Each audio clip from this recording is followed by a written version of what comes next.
The last confirmed sighting of the 22-year-old came from a gas station security camera just after midnight. The footage was grainy and color-washed, the kind that flattened faces and distorted distance. Still, investigators would later study it frame by frame, freezing moments, circling details, searching for meaning where none seemed obvious at first glance. She stood near the passenger side of a dusty sedan, arms folded tightly across her chest, her posture tense. A young woman beside her, roughly the same age, laughed at something unheard, brushing hair from her eyes. They looked like friends in the middle of an ordinary road stop. Nothing in the footage suggested that within 24 hours, one of them would vanish without a trace. The gas station sat along a 2-lane highway skirting the northern edge of the Ozark foothills, a place where dense woodland swallowed sound and cell service faded unpredictably. Before we go into today's chilling story, please support the channel, like this video, leave a comment, subscribe, and turn on the notification bell so you never miss another true crime story like this. The area was known for its isolation, long stretches of road with no houses, no businesses, just trees pressing close on either side. They were on their way to a multi-day gathering held deep within those woods. It wasn't an official event. No permits, no advertisements. Just word-of-mouth directions passed between college friends, seasonal workers, and drifters who liked their parties far from authority and closer to nature. People brought tents, coolers, music, and the understanding that whatever happened out there stayed out there. According to friends, the 22-year-old had been hesitant to go. She had recently moved back to the region after dropping out of school, unsure of her next step, trying to reconnect with people she once trusted. The friend driving the sedan had convinced her that a few days away might help clear her head. Just music. Just campfires. Just people they knew. They left late in the evening and followed handwritten directions off the main road, deeper and deeper into the forest until the headlights cut through nothing but trees and uneven dirt paths. By the time they arrived, dozens of vehicles were already scattered across a clearing. Campfires burned low. Music drifted through the trees. Someone had strung battery-powered lights between branches, casting a dim glow over tents and coolers. For the first day, everything seemed normal. Witnesses later told police that the 22-year-old stayed mostly near her friend, keeping to the edges of conversations, nursing drinks slowly. She danced once, briefly, before retreating back toward the fire. Several people remembered her because she stood out, not loud, not reckless, just watchful. Like someone who didn't fully trust the place she was in. Sometime during the second night, things began to fracture. The friend would later say they argued. About leaving early. About someone who had made her uncomfortable. About whether it was worth staying one more night when neither of them was having fun anymore. The details of the argument shifted depending on when the story was told. What never changed was the moment the friend described walking away. She claimed she needed space. That she went toward a trail leading away from the main clearing to cool off. She said she expected the 22-year-old to stay near the fire, where others could see her. Instead, when she returned, her friend was gone. At first, no one panicked. People assumed she had wandered off with someone else, or gone back to the car to sleep. It wasn't unusual. The gathering sprawled across acres of forest. Voices echoed. Fires burned out of sight of one another. But when morning came and she still hadn't returned, concern began to set in. The friend claimed she went looking, calling her name, checking tents, asking strangers if they had seen her. Some said they heard shouting in the woods. Others said they heard nothing at all. By midday, the search turned serious. A small group fanned out through the trees, following footpaths and dry creek beds. They found discarded cups, boot prints, and tire tracks, but nothing that clearly belonged to her. No jacket. No bag. No sign of a struggle. That evening, the friend emerged from the woods alone. Her clothes were torn. Dirt streaked her arms and legs. A dark bruise bloomed across her cheekbone, and she had a shallow cut near her hairline that bled slowly down the side of her face. She told people they had been attacked. She said someone had come out of the darkness, that there had been shouting, then pain, then confusion. She claimed she had lost consciousness and woken up alone. But when pressed for details, how many attackers, what they looked like, which direction they fled, her answers fell apart. No one else reported seeing strangers. No one heard screams. And no physical evidence backed her story. When law enforcement arrived hours later, the gathering scattered almost immediately. Vehicles fled the clearing, leaving behind trampled grass, dying embers, and more questions than answers. The official search began the next morning. Hundreds of acres were combed by foot. Volunteers lined up shoulder to shoulder, sweeping through undergrowth. Dogs tracked scents that led nowhere. Helicopters circled overhead, scanning ravines and tree canopies. The friend was questioned repeatedly. Her injuries were real. Medical staff confirmed the bruises and cuts. But there were no defensive wounds. No signs of restraint. No blood belonging to the missing woman anywhere on her clothing. Over time, her account grew thinner. She could no longer remember where exactly the attack occurred. She couldn't point to the trail she had taken. She couldn't say why she hadn't screamed louder, or why no one else had heard anything. Rumors began to circulate almost immediately. Some believed the 22-year-old had wandered off intoxicated and gotten lost. Others whispered about an argument that turned violent. A few suggested something darker, someone watching the gathering from beyond the firelight, waiting for an opportunity. After weeks turned into months, the search slowed. Posters faded on telephone poles. Tips dried up. The forest gave nothing back. Eventually, authorities made the quiet decision to scale down operations. Resources were redirected. The case was listed as a missing person, status unknown. The friend moved away not long after. 1 year later, long after most people had stopped looking, the lake gave her back. And the way she was found would reopen every question investigators thought they had buried. The call came in just after sunrise. A local fisherman had launched his boat onto the lake early, hoping to beat the heat and the crowds. The water was unusually still that morning, the surface smooth enough to mirror the sky. As he drifted near a narrow inlet on the eastern side, something pale caught his eye just beneath the surface. At first, he thought it was debris. Then it moved. The body was floating face down near the reeds, caught in a slow, circular current that kept it from drifting farther out. When first responders arrived, they approached cautiously, pushing through the water with long poles, careful not to disturb anything more than necessary. The woman had been submerged for some time. Despite the year that had passed, she was identified within hours. The lake sat nearly 30 miles from where she had vanished. That distance alone sent a shock through the investigation. The official search area had never extended that far. Early on, authorities had focused almost entirely on the forest surrounding the gathering site, its trails, ravines, and sinkholes. The lake, though technically within driving distance, had been considered unrelated. There were no roads leading directly from the clearing to the water. No reports of anyone heading in that direction. Yet here she was. News of the discovery spread quickly.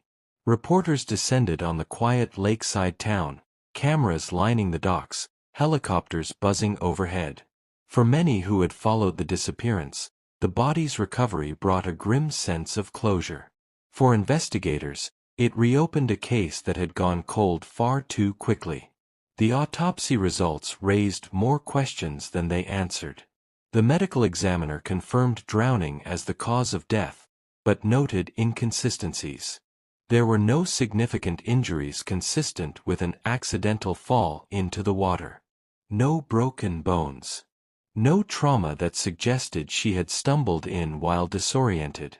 More unsettling was the condition of her clothing. She was still wearing the same outfit she had been last seen in at the gathering. The fabric showed minimal tearing, and there was no sediment or plant matter embedded in it that would suggest she had entered the lake on her own. Instead, it appeared as though she had been placed there. Time of death could not be determined precisely. However, based on decomposition and water conditions, experts concluded she had not been in the lake for a full year. Likely weeks. Maybe less. Which meant one thing. She had been alive, or at least her body had been kept elsewhere, for months after she vanished. That revelation shifted the entire case. Investigators began retracing timelines, revisiting interviews, and pulling records that had been overlooked the first time around. Cell phone pings. Credit card activity. Witness statements that had never quite fit. Attention returned almost immediately to the friend. She was brought back in for questioning. By then, her life looked very different. She lived several states away, worked under a different last name, and insisted she had tried to move on. She cooperated, but reluctantly, often pausing before answering even basic questions. When confronted with the autopsy findings, her composure cracked. She insisted she had told the truth from the beginning. That she had been attacked. That she had woken up injured and alone. That whatever happened to her friend had happened after they were separated. But investigators pointed out the problems. If the missing woman had been abducted at the gathering site, why had no one else seen or heard anything? Why had the dogs never tracked her scent toward a roadway? And most importantly, how had her body ended up in a lake miles away, long after the search had ended? The friend had no answers. Meanwhile, new witnesses began to come forward. A park maintenance worker reported seeing a vehicle parked near a service road close to the lake months earlier, long after the disappearance. He recalled it because it had sat there overnight with no permit. He couldn't remember the license plate, only that it matched the general description of the sedan the two women had arrived in. A gas station clerk from a town near the lake remembered a young woman coming in late one night, disoriented and barefoot, asking for directions back toward the forest. The clerk had assumed she was intoxicated and pointed her toward the highway. The description matched the missing woman's age and build. Then there were the phone records. The 22-year-old's phone had gone silent the night she vanished, but investigators discovered something odd when they reviewed tower data more closely. A brief signal had registered weeks later, near the lake. It lasted only seconds, just long enough to suggest the phone had been powered on and off again. Someone had turned it on. The question was why. As scrutiny intensified, so did speculation. Some believed the friend had been involved from the beginning. Others suspected an unknown third party, someone who had followed them from the gathering or crossed paths with them afterward. Despite renewed efforts, no arrests were made. No forensic evidence linked anyone definitively to her death. No fingerprints. No DNA. No witnesses willing to place a suspect at the lake. The case stalled once again, this time under a heavier cloud of suspicion. One final detail, uncovered late in the reinvestigation, would ensure it never truly faded. Buried deep in the original case file was a statement from a volunteer searcher, one that had been dismissed early on and never followed up. He claimed that during the initial search, he had seen movement near the tree line late at night. A figure standing just beyond the perimeter, watching the search teams work. At the time, authorities assumed it was another volunteer. Now, 1 year later, with a body pulled from the water and more questions than answers, that forgotten detail took on a far more sinister meaning. In the months following the recovery of the body, investigators faced a reality they had tried to avoid. They were no longer dealing with a disappearance that had gone wrong. They were dealing with a crime that had unfolded slowly, deliberately, and almost invisibly. The focus returned once more to the timeline, specifically the long stretch of time between the night she vanished and the moment her body surfaced in the lake. If the medical examiner's estimates were even partially correct, then she had not died immediately. She had existed somewhere else, hidden, confined, or moving through places no one had thought to look. That possibility haunted the case. Law enforcement began canvassing communities between the forest and the lake, re-interviewing people who lived along back roads and service trails. They asked about unfamiliar vehicles, strange behavior, unexplained visitors. Most remembered nothing. A few remembered too much, but not clearly enough to be useful. One resident recalled hearing shouting late one night months earlier, drifting from the woods near his property. He said it sounded like a woman calling out, then abruptly stopping. At the time, he told himself it was teenagers or animals. He never reported it. Another claimed to have seen a sedan pulled off near an abandoned boat ramp around the same period. The vehicle was empty. When he passed the area again the next morning, it was gone. Every lead ended the same way. No proof. No corroboration. No arrest. As pressure mounted, attention circled back to the friend yet again, not because of new evidence, but because of the absence of anyone else. Detectives dissected her statements, comparing early interviews with later ones. Subtle changes emerged. The direction she said she walked. The amount she claimed to have had to drink. Whether she remembered seeing anyone else near the trail. None of the inconsistencies were strong enough to charge her. But they were strong enough to cast a permanent shadow. Public opinion turned quietly but firmly. Online forums dissected her behavior. Armchair detectives highlighted her injuries, her delayed call for help, her relocation after the disappearance. Others pushed back, warning against blaming someone simply because they survived. Law enforcement remained careful. They acknowledged that her story raised questions, but without physical evidence, they could go no further. The possibility of a third party remained open. The forest, they admitted, had never fully given up its secrets. Then came the detail that ensured the case would never be forgotten. During a final review of archived materials, a detective noticed something overlooked in the search logs. On the third night after the disappearance, after most volunteers had gone home, motion sensor lights near the original gathering site had briefly activated. No one was officially assigned to that area at that hour. No explanation had ever been recorded. When investigators returned to the location years later, the clearing was gone. Trees had reclaimed the space. Trails had faded. The land looked untouched, as if nothing had ever happened there at all. But the lake remained. Visitors still pass it without knowing its connection to the case. Fishermen still launch their boats at dawn. The water still moves gently, giving nothing away. The 22-year-old's death remains officially unsolved. No arrests. No named suspects. No clear motive. Only fragments. A party that dissolved into darkness. A friend who walked away. A search that ended too soon. A body that surfaced long after hope had faded. And somewhere between the forest and the lake, the truth still waits, unseen, unnamed, and untouched by time. The case file remains open. And the question lingers. Was she ever really alone that night? Did she wander away that night?